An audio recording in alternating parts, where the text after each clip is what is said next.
Geologists and geophysicists have agreed on the existence of a prospect, a potential field.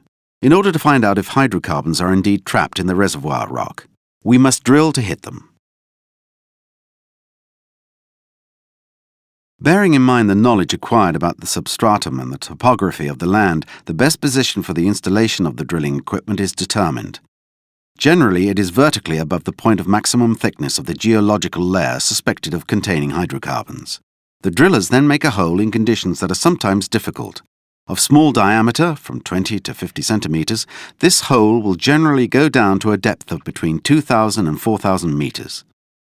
Exceptionally, certain wells exceed 6,000 meters. One of them has even exceeded 11,000 meters. Certain fields can be buried at a depth equivalent to the height of 12 Eiffel Towers.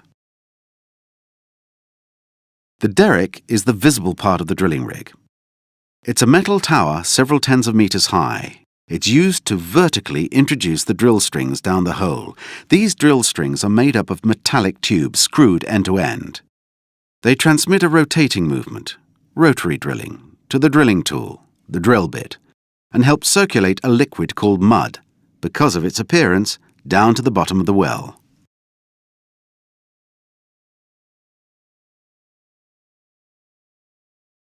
The drilling rig works like an enormous electric hand drill of which the derrick would be the body, the drill strings, the drive, and the drilling tool, the drill bit.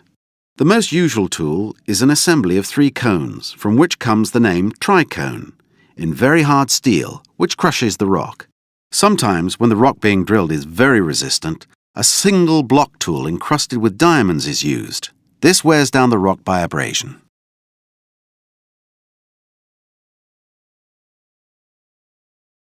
Through the drill pipes, at the extremity of which the drill bit rotates, a special mud is injected, which the mud engineer prepares and controls.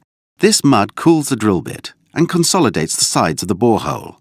Moreover, it avoids a gushing of oil, gas or water from the layer being drilled by equilibrating the pressure. Finally, the mud cleans the bottom of the well. As it makes its way along the pipes, it carries the rock fragments, cuttings, to the surface. The geologist examines these cuttings to discover the characteristics of the rocks being drilled and to detect eventual shows of hydrocarbons.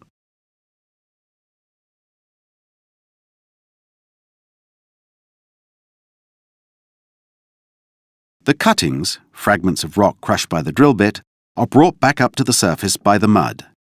To obtain information on the characteristics of the rock being drilled, a core sample is taken.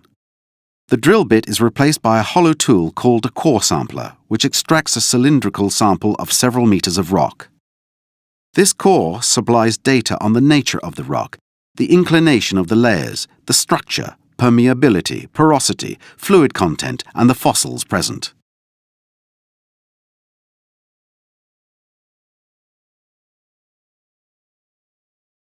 After having drilled a few hundred meters, the explorers and drillers undertake measurements called loggings down the hole by lowering electronic tools into the well to measure the physical parameters of the rock being drilled. These measures validate or invalidate or make more precise the hypotheses put forward earlier about the rocks and the fluids that they contain. The log engineer is responsible for the analysis of the results of the various loggings. The sides of the well are then reinforced by steel tubes screwed end to end. These tubes, called casings, are cemented into the ground. They isolate the various layers encountered.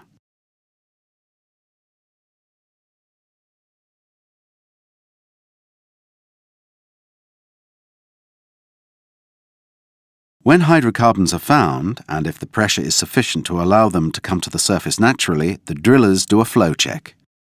The oil is allowed to come to the surface during several hours or several days through a calibrated hole.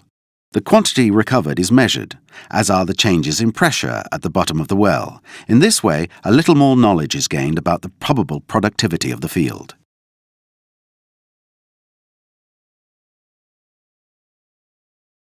If the field seems promising, the exploration team ends the first discovery well and goes on to drill a second, even several others, several hundred or 1,000 meters further away. In this way, the exploration team is able to refine its knowledge about the characteristics of the field. The decision to stop drilling is made only when all these appraisal wells have provided sufficient information either to give up the exploration or to envisage future production.